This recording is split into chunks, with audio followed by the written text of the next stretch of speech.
तो you might have seen this picture, right? This picture.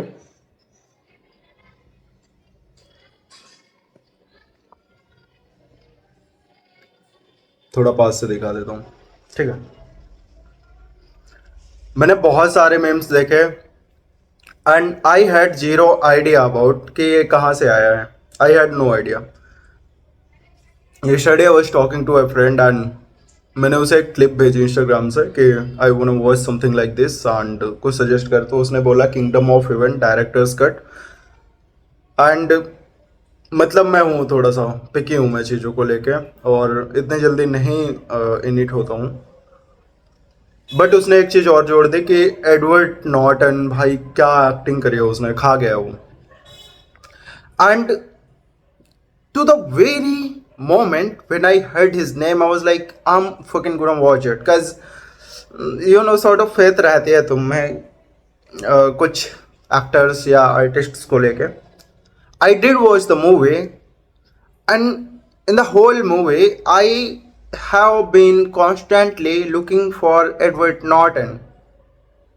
But I couldn't find him. मैंने कहा भाई पूरी मूवी निकली जा रही है एंड एंड का जब 20 मिनट या 15 मिनट बचा होगा, then I got to realise कि किंग बाल्डविन एडवर्ड नॉर्टन हो सकता है। Then I get on Google and I start searching and it moved me so like much कि भाई after knowing the back story behind of him playing this role, right, he read the role and he requested the makers कि उसको credit भी ना दिया जाए, इस king के रोल के पीछे क्रेडिट भी ना दिया जाए, जस्ट एनोनिमस रखा जाए to make it more you know what do you call it, serious or something, suspicious or something, you know, जिससे कि लोगों का और इंटेंशन इंटरेक्शन हो उस चीज़ से। एंड आई वाज लाइक कि या दीज काइंड ऑफ पीपल जो कि ना सच में तुम्हें रियलाइज करवा देते हैं कि आर्ट आर्ट हर एक बाउंड्री से परे है, और एक रियल आर्टिस्ट ही, मुझे लगता है ऐसा कि मोक्ष को प्राप्त करने के बहुत करीब होता है। If God and afterlife and all this thing exist, क्योंकि वो डिटैच होता है पूरी दुनिया से and they doesn't care about the materialistic world, right. And या if we talk about the movie, अब बात कर ही लेते हैं since I like the movie very much, right. मुझे पहले लगा था कि कॉमन वार ड्रामा होगा जैसा कि होता था, but this movie has a lot to offer. एक दिन पहले ही मैंने बेनहर देखी थी एंड वहाँ पे मैंने देखा कि this was not only a typical war drama but a movie about a sort of civilization and how gods were important, so important at that time। वो चीज़ जब देखी मैंने कि सिवलरी है, there is so much suffering in the world, और जो rich है तो उनके पास में तो सारे प्रिविलेज अवेलेबल हैं, they can get anything literally. और आज की दुनिया में तो एक कॉमन इंसान भी ठीक लाइफ जी सकता है, but at that time there comes a scene in Ben Hur जब ना अपना जो बेनहर होता है वो रोम का बेसिकली उसी का दोस्त ही होता है, उसको थप्पड़ वप्पड़ मार देता है, बट वो रोम के उसमें होता है, सेना में होता है, sort of commander and all. तो रोम के किंग को लगता है कि सिंस उसने ड्रेस पहन रखी थी रोम की, तो उसकी बेइज्जती हो गई, रोम की बेइज्जती हो गई। Then he asks to his commander कि एक नोबल मैन के बदले कितने नॉर्मल इंसान। तो कमांडर बोलता है 10, बट वो बोलता है कि किंग बोलता है कि ना, मेक इट 20। एंड वो लोग रैंडम 20 लोगों को स्ट्रीट से पकड़ते हैं and they crucify them. And उस स्पेसिफिक टाइम पे आई गॉट टू रियलाइज कि जब तुम्हारे पास में कोई चॉइस ही नहीं है, फ्री विल, ये सब चीज़ें तो छोड़ ही दो, free will is another thing, but you really have no will to live even. तो उस मामले में, उस सिचुएशन में तुम्हारे पास में बेस्ट रिजॉर्ट क्या होगा? एक होप ही हो सकती है, भले वो फाल्स ही हो, कि even if we are dying here we're gonna get up there and sit amongst God and something like that। तो हर चीज़ को जज करने से पहले पर्सपेक्टिविज्म ऐड करना ज़रूरी है, और ये चीज़ मैंने क्यों ऐड करी मुझे भी पता नहीं है, but I was just wanted to give the context कि उस मूवी से मैंने क्या समझा, क्योंकि मूवीज से इन्फ्लुएंस होती है सोसाइटी, तो प्रोबेबली उससे मैंने ये सीखा। एंड थोड़ा सा मिलता जुलता चीज़ मैंने किंगडम ऑफ हेवन से भी सीखी।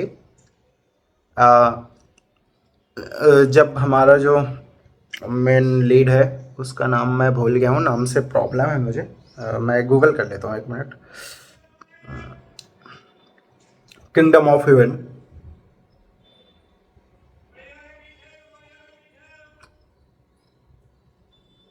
बालियन, हाँ।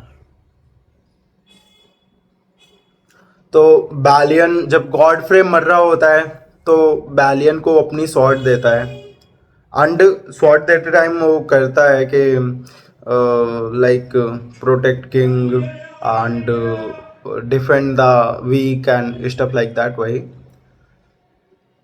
और वही चीज़ डिफाई करती है कि कैसे हरेरा में गुडमैन होते हैं। फॉर एग्जांपल अगर तुम गेम ऑफ थ्रोन्स देखोगे तो यू विल फाइंड आउट कि देयर इज दिस डंक गाय, राइट। इतनी क्रूल दुनिया है वो, इतने हरामी लोग हैं वहाँ पे, और in that word he is willing to be a good knight. And that's how it is over here as well कि इतनी क्रूल दुनिया है, इतनी सारे चूतियाबे चल रहे हैं, nobody gives a fuck about anyone else, they are all thirsty for else's blood, but among them emerges a knight, a true knight, जो कि ओथ से जस्ट रहना चाहता है जो उसने ली थी। And that's how religion should function, right. एक डायलॉग है किंगडम ऑफ हेवन में कि I have seen too much religion in the in the eyes of too many murderers. I have seen so much religion in the eyes of so many murderers.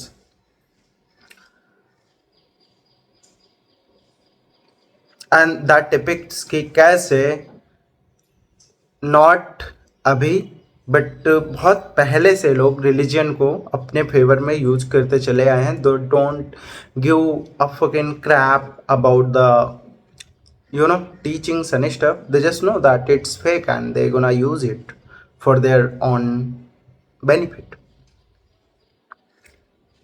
And amongst these kind of people there comes a knight जो कि अपने principles के लिए truthful है और उन पे ही capitalise करता है, which is so hard, but that's what makes a man, the principle. आजकल तो है ही नहीं, but I am sure Edward Norton में है, because I have seen I have heard so many stories about him, ke how he left this role for this, for that and all, and that guy is great. He is not that noble as the level of King Baldwin, but he is sure one of the great. Movie की अगर बात करूं तो writing बहुत अच्छी है। मेरे दोस्त ने बताया था कि theatre cut is not that good, तो I chose to watch directors cut, and movie में बहुत सारे फेजेस दिखाए जाते हैं कि एक इंसान बहुत सारी चीज़ों को करने के कैपेबल होने के बावजूद भी उनको ना करना चुन सकता है, वो इसकी फ्री विल है। अगर you have a lot of power and you are using it with in only fighting, तो क्या सच में वो तुम्हारी फ्री विल है, या फिर तुम बस एक कैटेगरी से बंधे महसूस करते हो अपने आप को?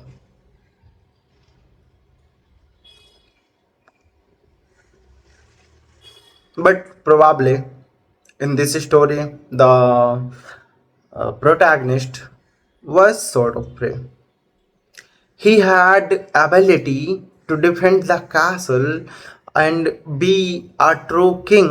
Still, he chose not to do any of that, and he was happy to be a like swordsman, swordsmith. What do you call it? Blacksmith.